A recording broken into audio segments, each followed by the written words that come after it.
procedimento futuro dos indivíduos. Com esta noção, abristes novos caminhos na esfera educacional e entrastes na compreensão de que há algo a pesquisar no ser humano, de forma científica e razoável, além do que se revela sob o aspecto intelectual e material.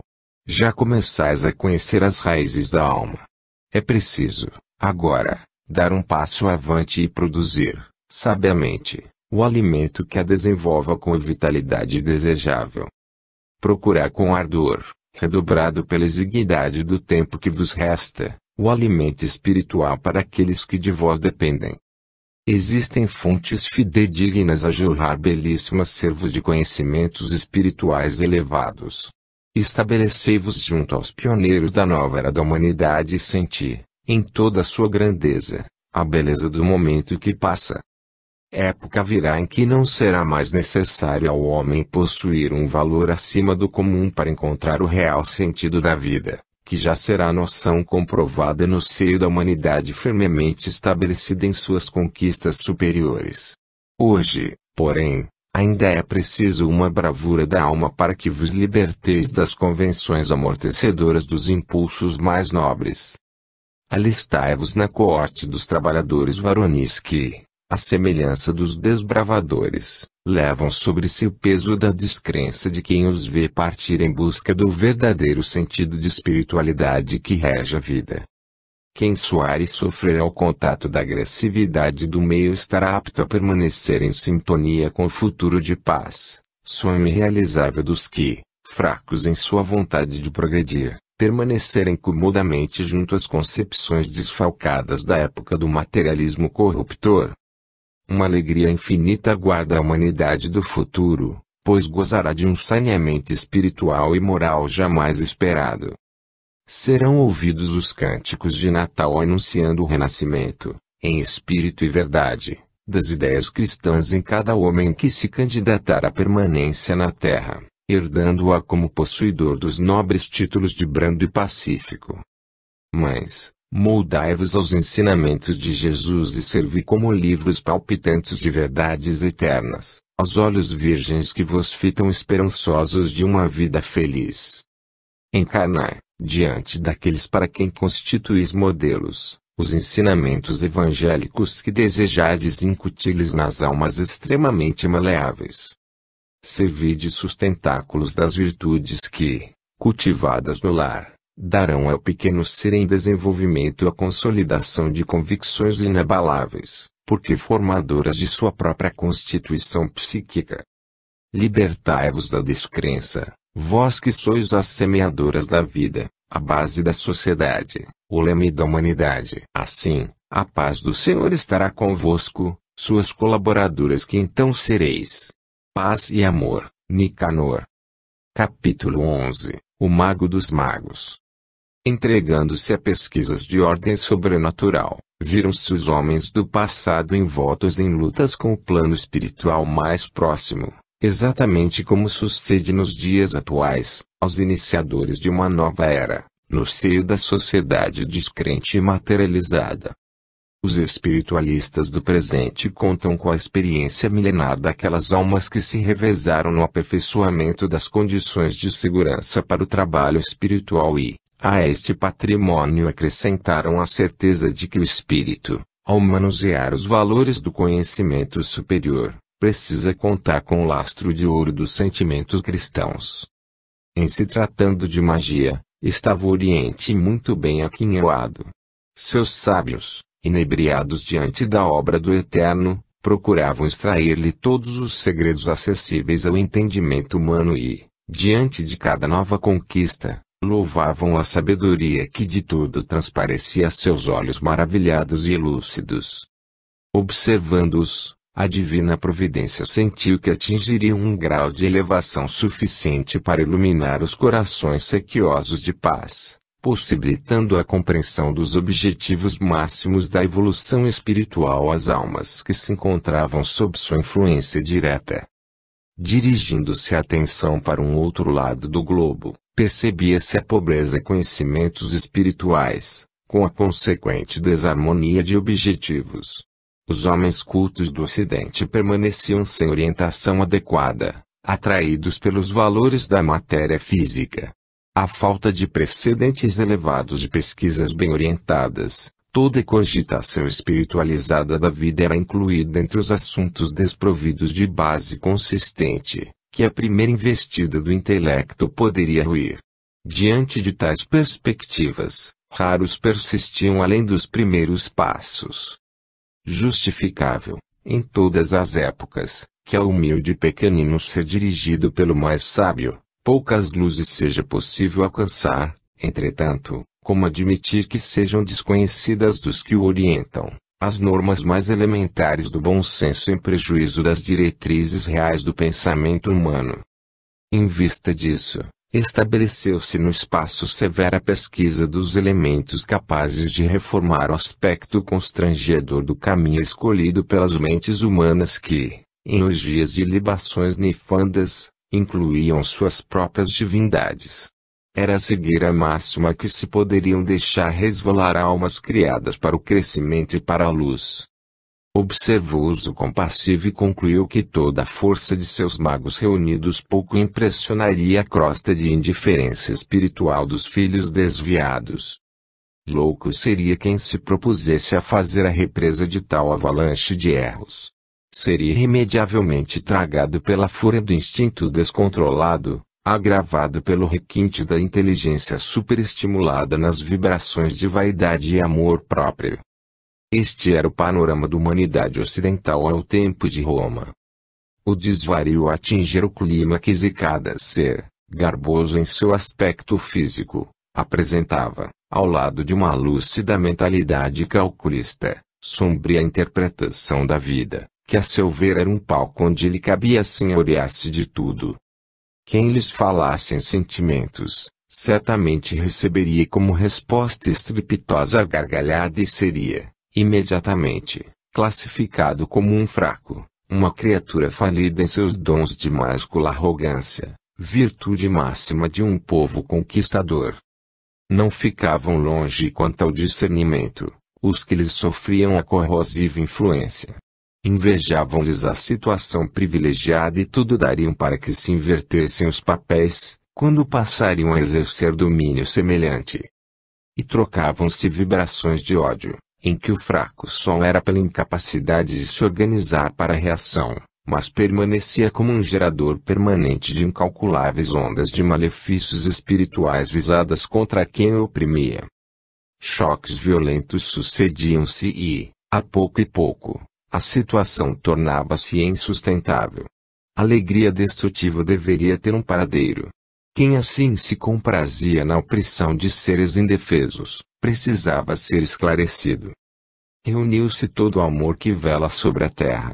Concentraram-se nobres semblantes em atitude de perquisição dos desígnios divinos. Deram-se as mãos os magos celestes e puseram-se a preparar o caminho. Sondaram o organismo doente que deveria ser saneado, entregando-se à tarefa de um tratamento pré-operatório. O amor, com a força plena de sua magia, desceria sobre a terra na pessoa de Jesus. Aos que tivessem olhos de ver, já não apresentava o mesmo aspecto, a atmosfera espiritual que circundava a terra. Uma interpenetração, cada vez mais acentuada, de fluidos benéficos era feita dia a dia.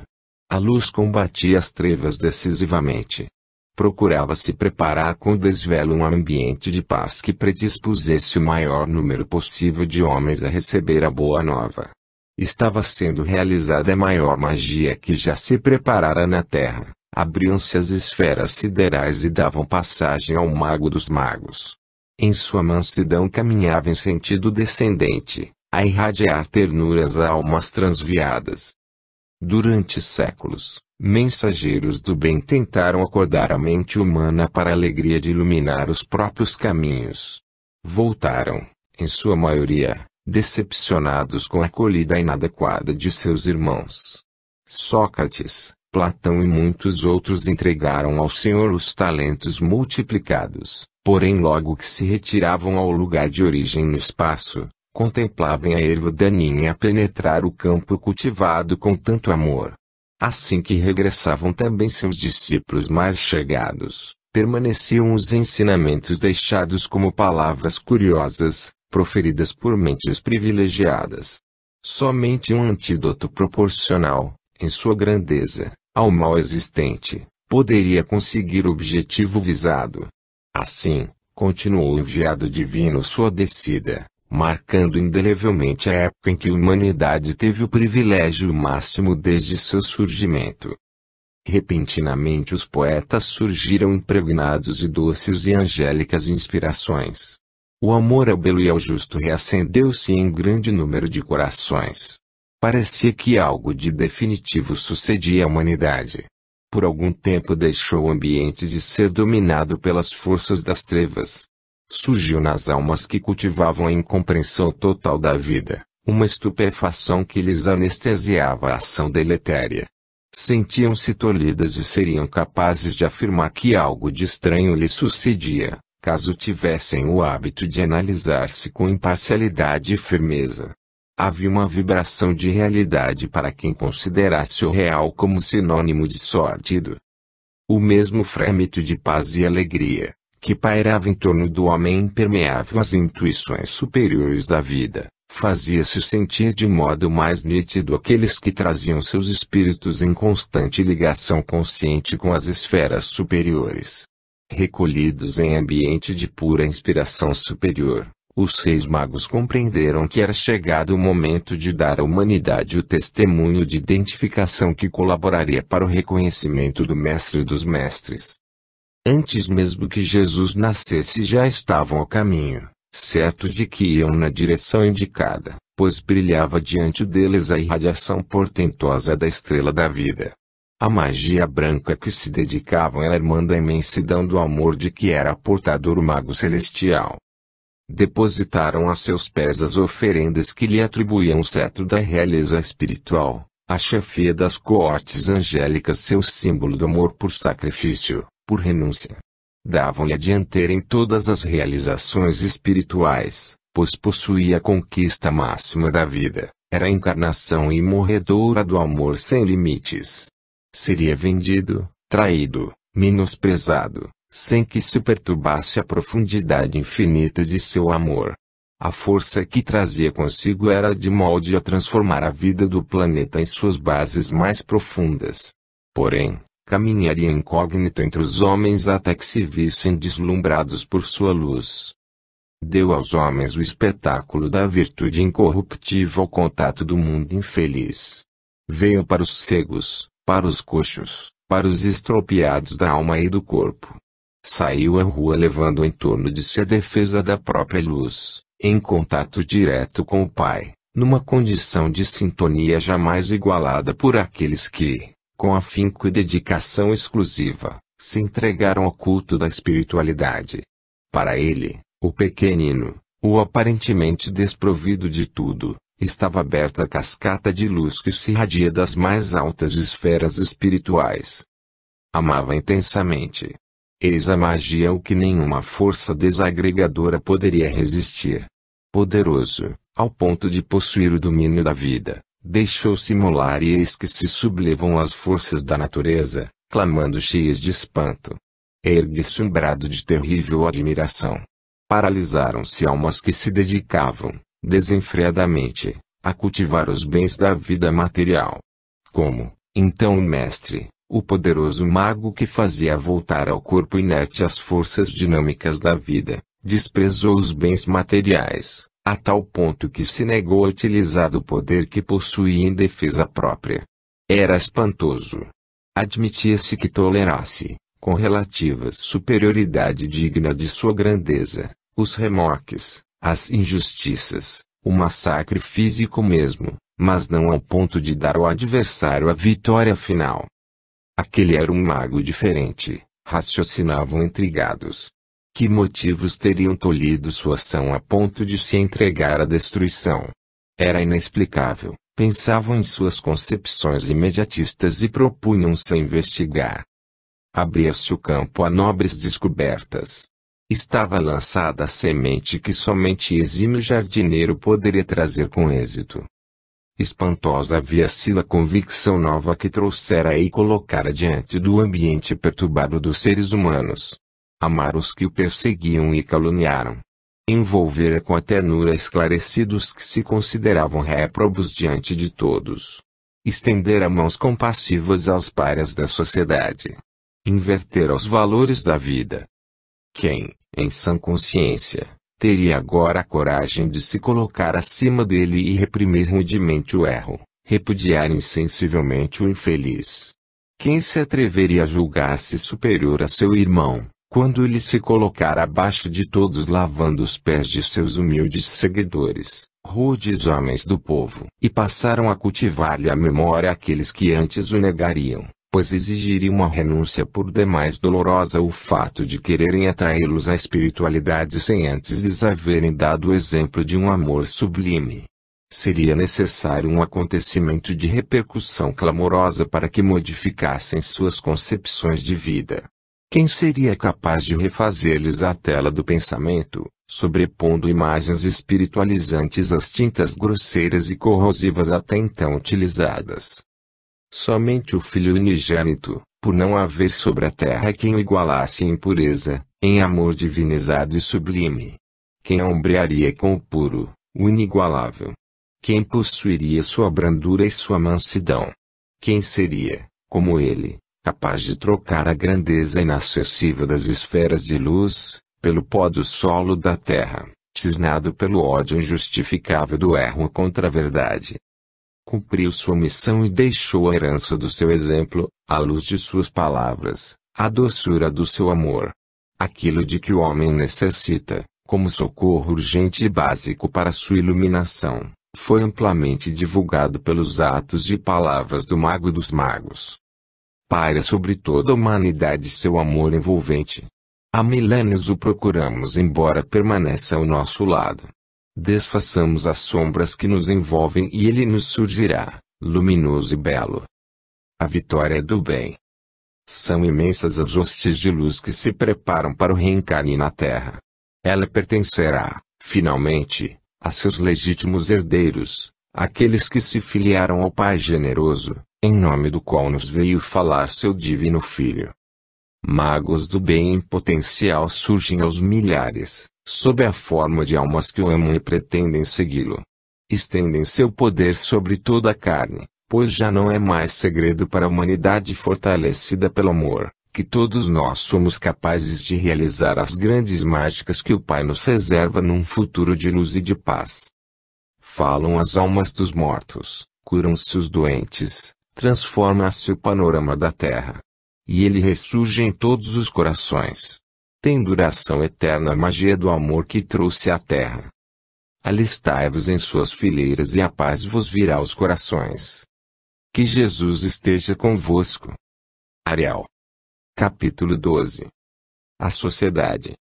Sendo a sociedade síntese dos indivíduos que a compõem, reflete com precisão suas virtudes e defeitos.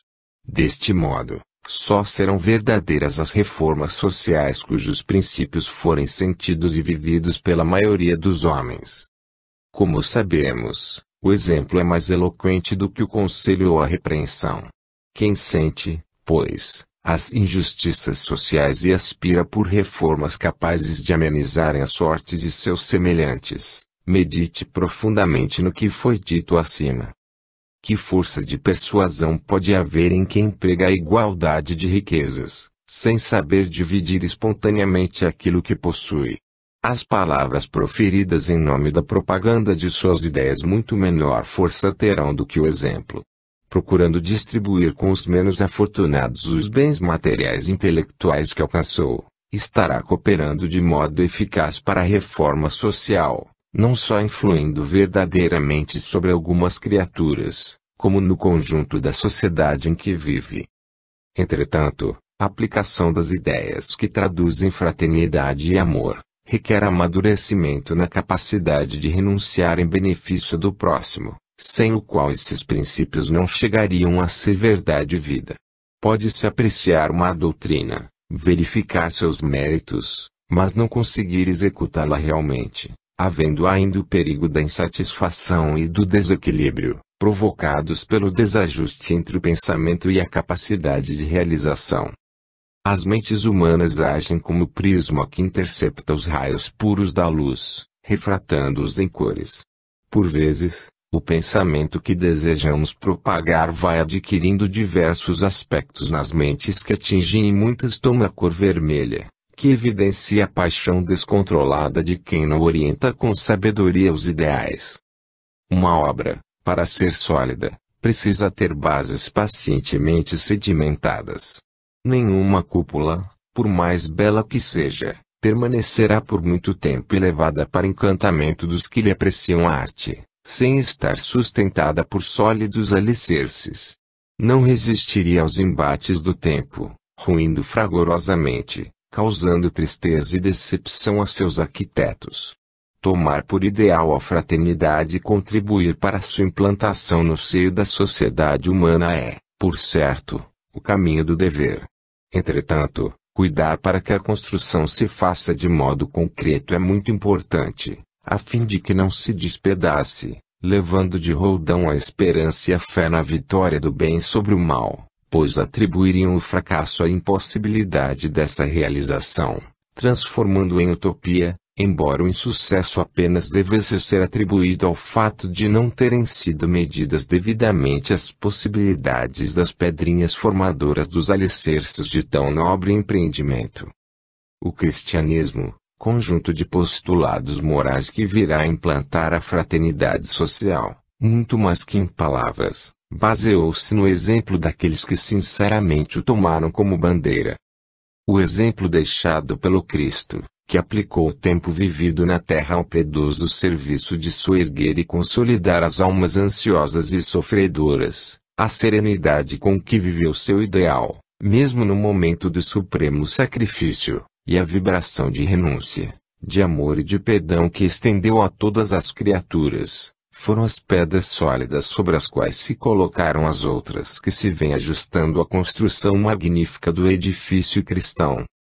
Cremos que, mais solidamente contribuiremos para a concretização desse ideal sublime, transformando-nos em pedrinhas consistentes embora pequeninas, que se disponham a renunciar à vaidade de serem apreciadas como componentes da cúpula deslumbrante, em benefício do papel de sustentáculos da obra que carece de tempo e paciência para ser realizada de forma duradoura e indestrutível.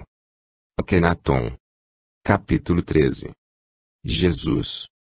O humilde servidor do Oriente que vos fala vem de longínquas plagas espirituais render homenagem ao Mestre, cuja sabedoria não exigiu escolas iniciáticas para impor-se à consciência da humanidade, como um sol de radiações eternas. Ninguém o iniciou. Sozinho, poderia realizar grandes prodígios. Exemplificou como a criatura deve comportar-se na busca do aprimoramento espiritual. Foi um modelo incomparável e desde o seu advento ninguém pode alegar ignorância ou sentir-se desamparado na solução dos problemas da vida. A Terra deixou de ser um exílio depois de iluminada com a sua presença entre os homens. Antes de projetar sua influência direta sobre o cenário da civilização romana, a luz do seu espírito já envolvia toda a espiritualidade circundante da Terra com uma aura de harmonia indescritível. Antes de ser Jesus, já era entidade da mais alta hierarquia espiritual. Em minha encarnação na Índia, tive a felicidade de estabelecer contato com as verdades espirituais que amo. Considerava uma terra de sonhos em que as maravilhas da vida eram devidamente apreciadas. Entretanto, as emoções que me inspirava a visão dos belos cenários eram sentidas como através de um véu, em virtude de serem muito mais nítidas, para mim, as vibrações de alegria no plano espiritual. A intensa felicidade inspirada pelo contato com a natureza era puro reflexo do sentimento de ser arrebatado aos domínios do que se acostumava classificar de real. Que maravilhosa vida que dava movimentos ágeis aos pés que corriam sobre os campos. Que encantamento permitia beirar-nos das lindas paisagens, gravando no íntimo do ser as imagens cheias de doçura de um lago ao pôr do sol. Que generosidade do Senhor colocar-nos em tal paraíso. Víamos, nas flores, pedras preciosas a rolar sobre o tapete da relva, e lamentávamos os que permaneciam emparedados em seus palácios, ignorando os quadros grandiosos que a natureza oferecia. Porém, tudo isto era somente o cenário em que se desenrolava a feliz realidade de uma obra humana que nada deixava a desejar, diante de tal exuberância externa. O clímax de tal ambiente pertencia ao homem, ser em que se desvelara a criação.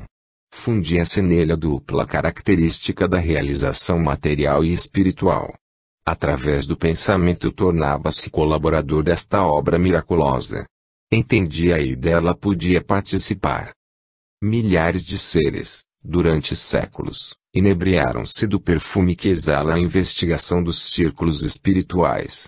Imenso é o número dos que se sentiram atraídos por esta vibração irresistível que transforma a vida num canto de louvor ao Ser Supremo. Viveram nesta atmosfera de sonhos, jamais igualada. Grava-se, indelevelmente na alma, a lembrança da paz então desfrutada. Quem possui o mais, jamais se satisfará com o menos, e onde quer que passe a viver, estará farejando no ar grandezas desconhecidas por seus irmãos menos felizes. Será tido a conta de visionário. Identificá-lo-ão como criatura que desperdiça energias em contemplar coisas inexistentes, e muitos ficarão penalizados diante dos prazeres a que está impedido de entregar-se, por sua índole desajustada com as atividades comuns. Jesus recrutou seus seguidores entre aqueles que haviam passado por experiência desse teor. Possuíam a capacidade de abstrair-se do ambiente físico, deixando-se envolver por sua vibração de amor puro. Como explicar que por ele passassem, indiferentemente, milhares de criaturas desprezando a oportunidade de se esclarecer? Que fenômeno impedia grande parte dos que o viam, de entendê-lo e senti-lo? Havia uma dificuldade enorme entre os seus seguidores, para assimilar-lhe os ensinos. Parecia-lhes ouvir cariciosa melodia, que estavam impedidos de fixar na memória. Cessada sua vibração, diluía-se no ar, incapaz de permanecer a vibrar em cordas menos diáfanas. Houve, porém, os que puderam absorvê-la em grande parte. Vinham preparados por milénios de provações rudes, ou haviam recolhido o néctar fertilizante das verdades eternas em encarnações anteriores. Discípulo muito chegado, pude colocar-me a seu lado como uma taça que recolhia a linfa do amor de forma abundante. Em outras encarnações, colhera junto a espíritos esclarecidos que me serviram de mestres as primeiras gotas da água da vida. Verdade é que muito me faltou ainda a incapacidade receptiva para absorver tudo o que ele possuía para dar. Paralisado em minha estupefação, sentia-me pequeno demais para acompanhar-lhe os voos da mente pura. Porém, em nenhum lugar senão a seu lado era feliz. Buscara durante toda a vida o fio que me religaria às verdades eternas. Transplantado dos ambientes puros da espiritualidade hindu, onde recebera preparação para seguir o mestre dos mestres, contemplara, com visível horror, a deturpação do amor, única lei a que meu coração se poderia submeter. Houve, porém, o dia em que o mestre chegou e recolheu-me a seu aprisco. Entendi suas palavras, pois estava a esperá-las. Meu ar de sonhador não era sintoma de inércia. Buscava-o avidamente, pois sabia que o encontraria. Não poderia definir com palavras tais sentimentos. Eram intuições inarticuladas. Ultrapassavam os domínios do pensamento expresso. Brilhou nova luz em meu caminho quando o vi. O tempo parou deixando de existir, pois só se contam os dias antes de ser conhecida a eternidade. Dentro dela não existe o relativo. O Senhor chegara. A vida começara. Toda a nostalgia era do passado. Passei a vibrar no outro plano a que era chamada, irresistivelmente, pela força magnética de Jesus. Sentia-me completo, pois havia finalmente alguém que me entendia e em cujo semblante eu contemplava a mágica doçura das expressões angélicas. Eram desagradáveis os ambientes humanos. Já não me importava. Havia onde dessedentar-me quando o ressecamento espiritual parecia iminente. Eram rudes os homens. Facílimo era perdoá-los, com Jesus a mirar-nos. Seu magnetismo arrastava-nos às raias do inconcebível, e vi reunidas num só ser, todas as grandes virtudes. Se o universo desaparecesse, nele se poderia observar a maravilha do divino a entrosar-se no humano, síntese que era de todas as altas qualidades do espírito, ligadas, por amor, a um corpo perecível. Toda a beleza criada pelo Pai na terra, ainda era pobre para exteriorizar-lhe as virtudes indescritíveis. Assim sentíamos todos nós que o apreciávamos, embora ainda não o pudéssemos compreender totalmente. O azul do céu foi testemunha do enlevo em que o ouvíamos, preparando-nos para as situações difíceis. Como mestre, não nos ocultava que no futuro teríamos de dar provas do muito que recebêramos. Temíamos o momento em que aquela luz desaparecesse de nossos olhos carnais. Voltaríamos a identificar a paisagem constrangedora do caminho, obscurecida pela ausência de sua irradiação divina. Com a sua partida, chegou a luta, a treva, a prova. Novamente vi-me a braços com a rudeza do ambiente, tentando vencer a saudade e a tristeza. Apagara-se a luz que fazia a treva inexistente a meus olhos e senti o dever de acender a pequena chama da minha fé para não me deixar ficar à margem da estrada. Forças novas surgiam em mim, como um acréscimo de azeite à lâmpada que por desnecessária houvesse permanecido esquecida. Sentia-me caminhar com menos dificuldade do que em minha estrada solitária de antes.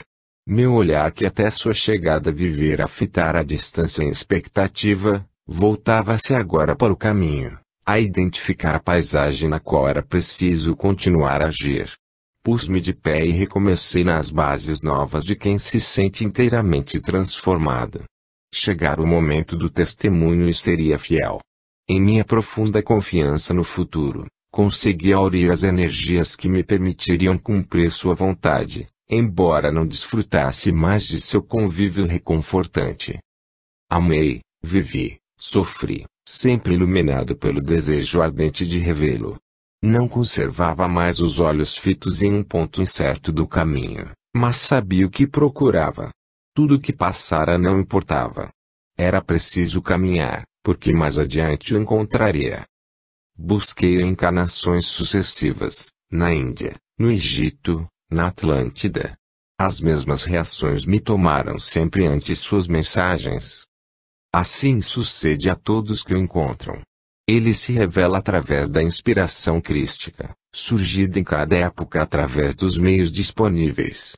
No Egito, pelos mistérios de Isis e Osíris, na Atlântida, em seus templos suntuosos onde eram conservadas cuidadosamente as revelações do plano superior. Na Índia, na Grécia, onde quer que houvesse um ser de boa vontade, ele penetrou em seu coração. Houve vários focos, atraindo os que o amavam. Jorrava luz e o espírito se sentia ela imantado. Altas entidades espirituais, expoentes do conhecimento e da verdade, vieram ao mundo em épocas sucessivas, preparando as sementes que agora se espalham por toda parte a produzir árvores acolhedoras, sob cuja sombra pode o viajor repousar e alimentar-se dos frutos da espiritualidade. A verdade não é mais cultivada em ambientes fechados como pomares destinados a guardar com exclusivismo o produto do labor espiritual. O Senhor espalhou suas sementes de modo indiscriminado. Em concorrência ao erro, que se propaga com as formas mais aperfeiçoadas do progresso material, colocou rijos troncos, sustentadores da ramagem exuberante das verdades do Espírito. A toda parte onde vos dirigirdes, encontrareis seus enviados. De acordo com a sua promessa, bocas humildes falarão em seu nome. Seres que antes se julgavam incapazes de constituir-se em seus enviados ver-se-ão envolvidos em sua inspiração, para que se fortaleçam e tomem parte no movimento de renovação do planeta. Bem identificais a semelhança dos tempos atuais com as descrições do Apocalipse. Porém, não vos deixeis envolver pela tristeza que revelam em suas cenas. No mesmo instante em que foram trazidas como mensagem divina, foi mostrada sua finalidade libertadora e construtiva. É uma bênção a possibilidade de ser cientificados dos eventos finais do ciclo. Assim, mais facilmente despertareis para a necessidade de vos ligardes aos vossos sonhos de purificação. Fixai-vos, mentalmente, nos olhos lúcidos e meigos do Divino Amigo e procurai segui-lo. Felicito-vos, filhos bem-amados, pela transformação que se avizinha. Como Jesus, desejamos a renovação necessária, ansiando por luz, liberdade e amor. O mundo melhor que se construirá, compensará 1000 vezes as lutas sustentadas pelo seu advento. Navegando atualmente sob um céu ameaçador, tereis redobradas as vossas energias após a tempestade, quando o sol vos atingir, para gáudio inaudito de vossos espíritos. Recordai as palavras de Jesus. Ouvi-lhe a voz serena prometer as bem-aventuranças e acariciar a cabecinha dos pequeninos. Fazei-vos confiantes como eles e deixai-vos envolver pelo seu amor, que é a força renovadora, vitalizante de todos os seus bem-amados filhos. Estendei-lhe vossas mãos e recebei seu amparo na hora em que mais dele necessitais. João, o Evangelista. Capítulo 14. Irmãos da Terra. Quando o Salvador, mensageiro do amor divino, desceu ao vosso mundo, ouviu-se suave melodia, glorificando o Criador do Universo e augurando paz aos homens de boa vontade. Os pastores, envoltos nas vibrações indescritíveis deste cântico, puseram-se a caminho à procura daquele que se fazia pequenino para melhor vos amparar e engrandecer, Jesus. Contemplando-o, sentiram-se jubilosos diante da cena singela e humilde que, através dos séculos, haveria de comover toda a humanidade, num eterno convite à meditação, ao esforço consciente no bem. A vibração mais pura do amor estava presente na terra, porém só a sentiu quem realmente trazia o coração cheio de boa vontade, em condições de amar sem restrições o Verbo Divino. Hoje o Senhor renova seus apelos e o fato se repete. Quem alimentar disposições positivas poderá captar o sentido profundo do cântico de fraternidade que ressoa por toda parte. Como os pastores, sentir-se-ão tocados de uma certeza íntima quanto ao caminho que os levará ao Pai. 2 milénios são passados sobre o advento de Jesus na terra e a harmonia de suas palavras mansas, exuberantes de ternura, encontra-se abafada pelo ruído apocalíptico do dragão voraz da discórdia que reina entre os homens. Entretanto, eles não se encontram abandonados.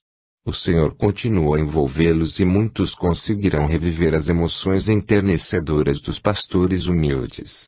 Serão justamente os que procuraram manter-se em contato maior com a criação e não perderam de vista sua origem espiritual, conseguindo captar as harmonias de confraternização entre a terra e o espaço infinito, compreendendo que não existem fronteiras entre as diversas moradas da casa do Pai.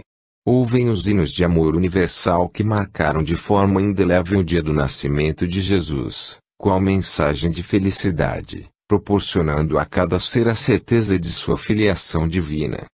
Dentro da mesma vibração fraterna, viemos ao vosso encontro cumprir um programa de despertamento espiritual.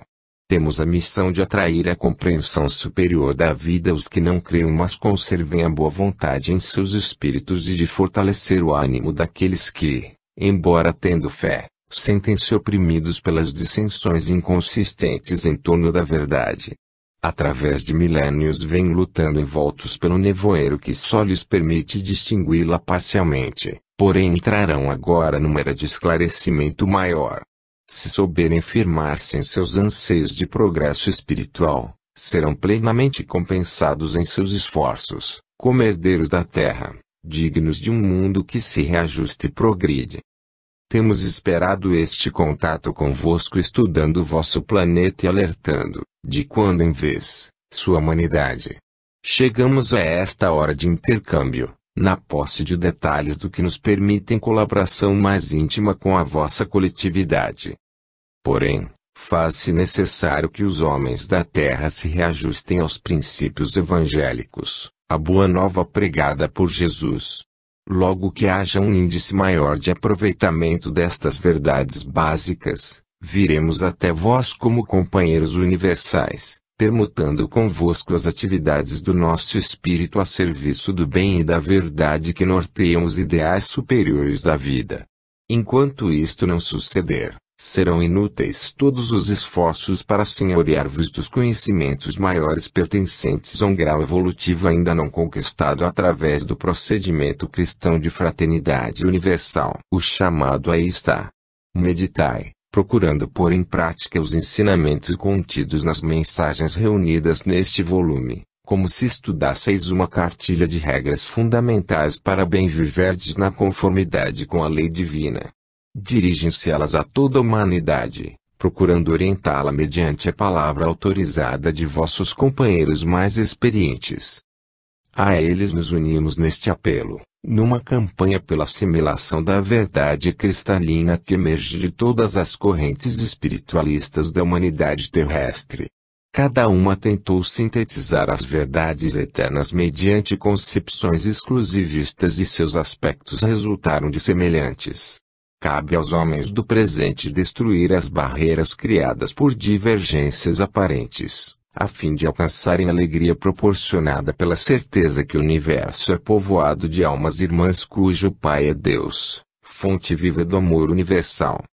Vosso mundo será transformado num jardim edênico e refulgirá iluminado pelos vossos próprios esforços, desde que domineis os instintos que vos escravizam a posse de vantagens enganadoras e efêmeras.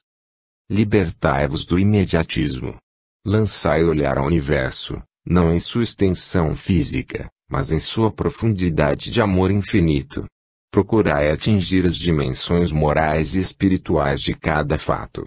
Então será possível concretizar vossos sonhos de astronautas do universo, pois ser-vos-á concedido passaporte de espíritos categorizados, em condições de usufruir a glória de semelhante vantagem. De Marte continuaremos a esperar que vossos pensamentos e ações vos tornem dignos desta conquista. Então imensa será nossa alegria em receber-vos como mensageiros de mais um orbe liberto do cativeiro da ilusão, que o condenava ao insulamento, impedindo seus habitantes de fruírem a liberdade de se locomoverem no éter infinito como as águias de paz e amor, a serviço das obras sublimes do Senhor dos Mundos. Amor. Capítulo 15. Na subida. No caminho evolutivo, há que refrear a curiosidade e desenvolver o sentimento. Em simbolismo bastante expressivo, comparam-se as duas asas do ser que deseja elevar-se às alturas, ao conhecimento e ao amor. Ambas devem possuir igual robustez para que os voos se façam de forma harmoniosa e feliz. De nada nos serviria desenvolver uma deixando a outra atrofiada. A quem nos arguisse sobre as condições de progresso, nada mais poderíamos responder. Todas as vezes em que for sentida a dificuldade de assimilar as verdades eternas, procure-se a razão na atrofia de uma das forças constitutivas deste equilíbrio necessário. O homem possui sensibilidade e razão. Sejam quais forem as denominações que se deem a estes dois aspectos fundamentais do ser, há que trazê-los em constante esforço de equiparação. A pesquisa excessiva atrai a concentração do pensamento e, consequentemente, das energias criadoras, para a parte intelectual do ser, deixando-o deficiente no que se refere à harmonização com a vida, no contato com os semelhantes. Age como uma criança aplicada em seus estudos, que agrada ao mestre e deslumbra seus companheiros. É o aluno ideal, mas não um ser harmonizado. Construiu para si uma torre, porém esqueceu-se da escada que o levaria ao solo, encontrando-se prisioneiro por imprevidência própria. Quando a vida o obriga a entrar em contato com os problemas de todos os dias, sente que o estão constrangendo a saltar de sua torre, em perigo de fraturar-se desastrosamente.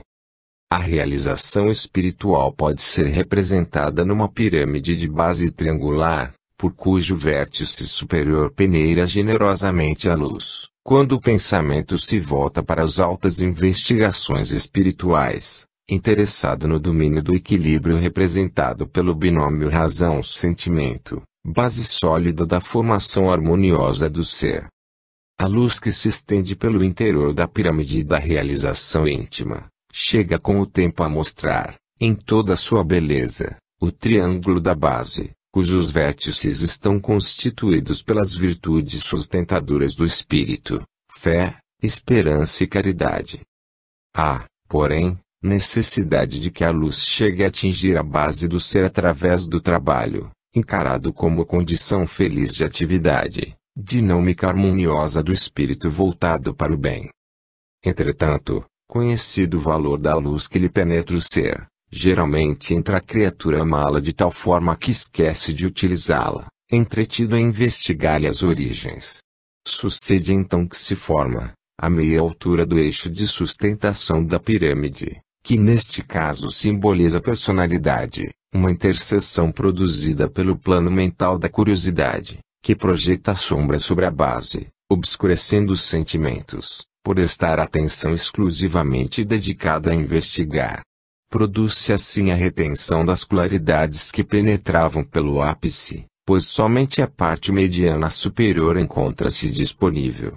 Em breve, saturado em sua capacidade de receber a força que emana do alto, o espírito cristaliza-se e estaciona, até que, identificando o processo de paralisação, resolve utilizar a quantidade de luz que já pode absorver. Retira o plano intercessor e permite que se ilumine a base de sua individualidade, produzindo-se, em consequência, o fenômeno lógico de uma abertura de espaço. Decida que seja energia assimilada, haverá lugar para nova entrada de força superior. Entretanto, somente poderá receber novas claridades, quando tiver permitido que a luz assimilada penetre totalmente as bases de sua personalidade eterna. Frequentemente, o discípulo desejoso de progresso familiariza-se perfeitamente com a teoria de uma escola espiritualista, conhecendo os termos exatos para cada fenômeno e as características com que se apresentam aos olhos do observador.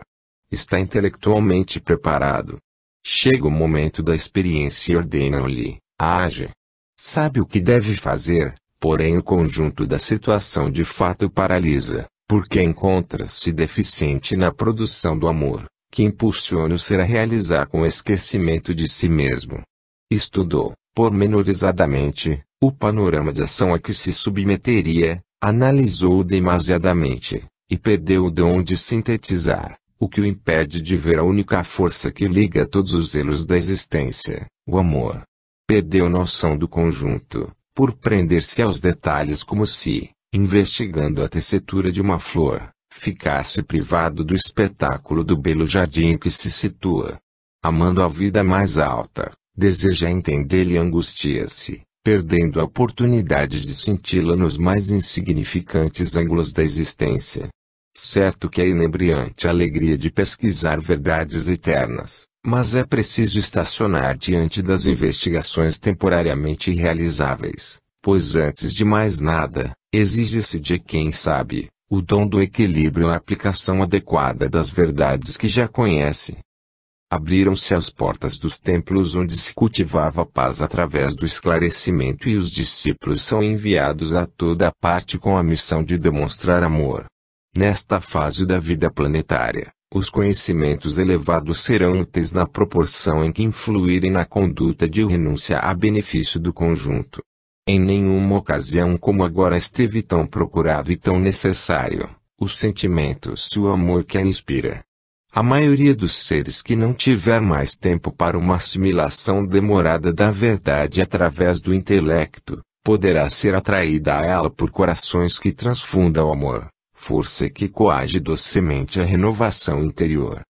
A sensibilidade humana é passível de evolução infinita através do intelecto, entretanto, precisamos buscar, no momento, a equiparação da humanidade em um nível médio de evolução. Para isso, um divino intercâmbio se faz necessário. Quem recebeu, deve dar para tornar-se digno de mais receber. Se tendes conhecimentos e eles não vos proporcionam a paz, meditai que a insatisfação não vem do pouco conhecer. Vem do realizar menos do que seríamos capazes.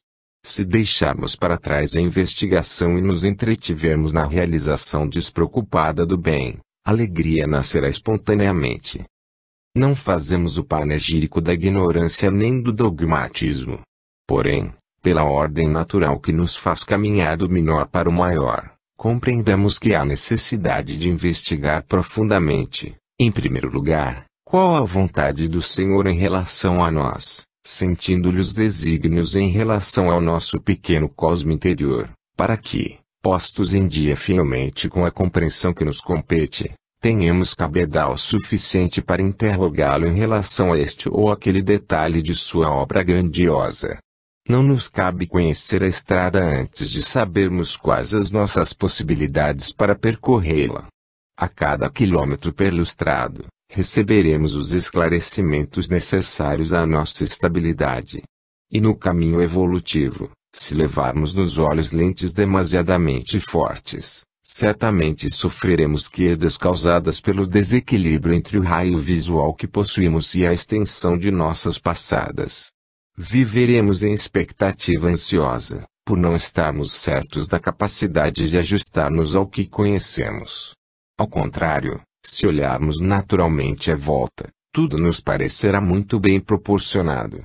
As verdades para as quais estivermos amadurecidos, ser-nos-ão reveladas numa adição natural que não nos transformará o aspecto exterior, nem nos incapacitará para a fusão necessária com a vida comum. Livres da ação seccionadora da investigação acirrada, permitiremos que as energias criadoras do que o Senhor nos envia se expandam até as bases de nosso espírito. Amaremos a verdade sabendo que seu mais belo atributo é o imperativo de servir e amar. Seremos deuses na proporção direta em que construirmos o bem e nesta certeza encontraremos a esperança de aproximar-nos, cada vez mais, de uma compreensão elevada da vida, vivendo-a mais do que investigando-a.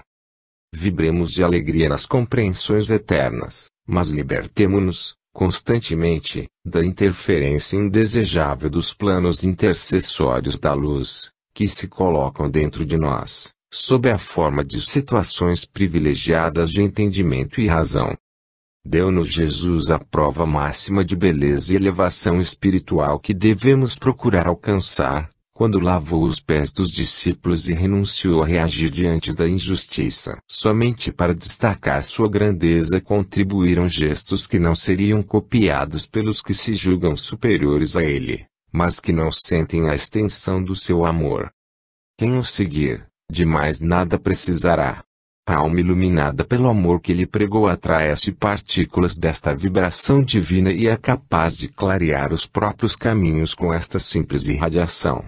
Através do intelecto poderemos forçar vagarosamente a elevação e subir, palmo a palmo, a encosta da grande montanha da realização espiritual. A cada novo passo, porém, apesar de nos sentirmos recompensados, necessitaremos recompor as energias através do trato ameno dos que nos cercam, do carinho produzido pelo amor, e enquanto não estivermos familiarizados com as vibrações do sentimento puro que nos cerca em cada degrau evolutivo, será impossível nova caminhada. Com a alma inflamada pelo amor, a subida a parecer-nos é mais fácil, pois sucederá como se houvesse, no topo da montanha, um poderoso imã, em cuja faixa de atração estivéssemos permanentemente envolvidos. Esta força abrir-nos a uma receptividade espantosa para a compreensão da paisagem externa. Mesmo sem conhecermos tecnicamente as designações que assinalam a estrada da vida espiritual, poderemos entendê-las porque haverá uma luz a circular entre nós e o Criador, tornando tudo mais claro, e não sentiremos dificuldades em afinarmos com os planos evolutivos de que nos aproximarmos. A própria força da vibração do amor encarregar-se-á de manter-nos em constante renovação automática.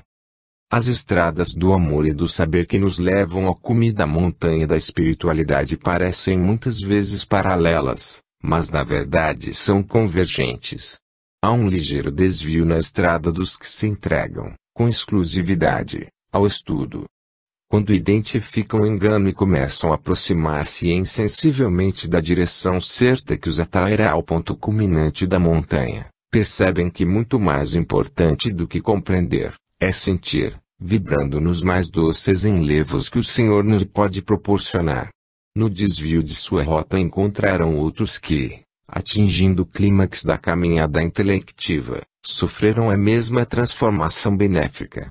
Unindo-se aos que subiam a montanha por caminhos diferentes, admirar-se-ão de que, tendo iniciado de pontos tão afastados, pudessem encontrar-se a meio caminho. Os que chegarem através da razão, mostrar-se-ão fatigados, e risonhos os que vierem através do amor. Todos lutaram, porém estes últimos levaram a vantagem de ajustar primeiro o coração, acomodando-se ao caminho, para então compreendê-lo. Os outros, compreendendo sem saberem acomodar-se, muitos sofreram e foram feridos. Abraçando-se, fundir-se-ão em vibrações de harmonia e, renovados, caminharão para o alto. Quem poderá então detê-los? Já poderão voar, pois terão desenvolvidas as duas asas da espiritualidade. Não precisarão mais pisar o solo, ferindo os pés. Estarão realizados e felizes. Que o Senhor esteja convosco e que a toda a humanidade seja possível compreender e sentir quão belos são os caminhos que percorre. Nicanor. Capítulo 16. Compaixão. É o sentimento de amor por quem sofre, embora não possamos, muitas vezes, dar-lhe mais do que a certeza de nossa solidariedade fraterna diante das situações penosas em que se enredou pelo descuido dos deveres espirituais. Em nossas frequentes peregrinações sobre a terra, vemo-la como um imenso campo, onde nos cabe o papel do pastor que se alegra todas as manhãs, no contato com as ovelhinhas. Assim como não têm elas consciência do papel que desempenham, entregando-se à renovação de energias no pasto, também vós sois levados, todos os dias, a renovar experiências no campo da vida, a bem da fixação de aprendizagens necessárias que nem sempre valorizais devidamente. Nasce o sol e vemos despertar as almas como as ovelhinhas, movimentando-se em diversas direções. Como pegureiro, observamos os que se propõem a aproveitar as claridades do dia. Que fazem? À semelhança do rebanho pacífico, procuram movimentar-se lado a lado com amor. Enfrentam contrariados as pessoas que os cercam e o trabalho que os espera. Desejariam utilizar o tempo de forma diferente, e classificam o próprio labor de desagradável e inútil, sentindo-se humilhados em submeter-se às contingências da vida que os constrangem a uma disciplina indesejável. Que profunda compaixão nos despertam! Como gostaríamos de transmitir-lhes o sentimento da beleza que há em tudo. Teriam então, ao despertar, um sorriso nos lábios e alegria no olhar. Caminhariam leves, se possuíssem a consciência plena de suas realizações. Aproximamo-nos, procurando transmitir-lhes intuições sadias sobre o objetivo da luta, mas nossos pensamentos esbarram na indiferença contumaz em que estão envolvidos por um hábito longamente alimentado. Revoltam-se contra qualquer instrução tentada através de uma palavra amiga e mais profunda. Envoltos em suas atividades absorventes, deixam-se arrastar como num torvelinho, anestesiando a capacidade de discernir num sentido mais amplo da vida. Procuram nos médicos do corpo a cura para os males que se originaram na alma enferma, digna de compaixão pelas incompreensões em que labora. Vem-lhes a inspiração do alto, encontrando os descuidados de seus deveres espirituais. Se lhes falam em espíritos, há uma imediata associação com fantasmas e assombrações. Estrelas, planetas, espaço, fazem parte das novelas de ficção científica com que se recreiam nas horas vagas. Falta-lhes a disposição adequada para erguer o olhar e absorver ideias novas. Entretanto, à sua volta continuam a disser as mensagens de amor dos que desejam divulgar a verdade, como testemunho da compaixão do Senhor pela humanidade sofredora. Atualmente, uma atividade intensa no plano espiritual remove as sombras dos lugares onde se acolhiam por séculos. Legiões de trabalhadores do Evangelho aproximam-se das cavernas onde o erro se abrigava até então e, lançando generoso facho de luz a seu interior, convidam-no a sair, a transformar-se em verdade radiosa. A beleza das prédicas de amor que o Senhor inspira aos mensageiros do bem, muitas vezes, tem o condão de transformar os pensamentos sombrios de seus irmãos, alegrando-lhes os corações no reencontro com a luz. Incorporam-se aos trabalhadores da última hora, a lutar